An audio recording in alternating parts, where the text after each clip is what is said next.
എറണാകുളം പെരുമ്പാവൂരിൽ മാലിന്യ കൂമ്പാരം ഭീഷണിയായി മാറുന്നു. പെരുമ്പാവൂർ മുനിസിപ്പൽ ലൈബ്രറിയുടെ മുൻവശത്ത് മല പോലെയാണ് പ്ലാസ്റ്റിക് മാലിന്യം കെട്ടിക്കിടക്കുന്നത്.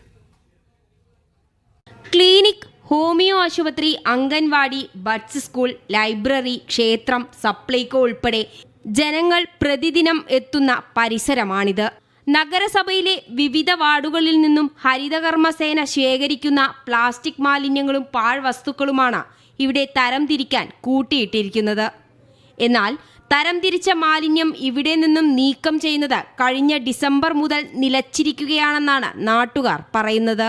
പുതിയ കരാർ കമ്പനിക്കാരെ കണ്ടെത്തുകയോ അല്ലെങ്കിൽ പഴയ കരാർ പുതുക്കി കൊടുത്ത് ഈ മാലിന്യം നീക്കാനുള്ള സംവിധാനങ്ങൾ ചെയ്യേണ്ടതുണ്ട്. അല്ലാത്തപക്ഷം ശക്തമായ പ്രതിഷേധ പരിപാടിയായിട്ട് മുന്നോട്ട് വരുമെന്ന് അറിയിക്കുവാനും കാലവർഷം എത്തുന്നതിനു മുൻപ് തന്നെ മാലിന്യം ഉടൻ നീക്കം ചെയ്യുകയും ശേഖരണ കേന്ദ്രം ജനവാസം കുറഞ്ഞ പ്രദേശത്തേക്ക് മാറ്റുകയും വേണമെന്നാണ് നാട്ടുകാരുടെ ആവശ്യം.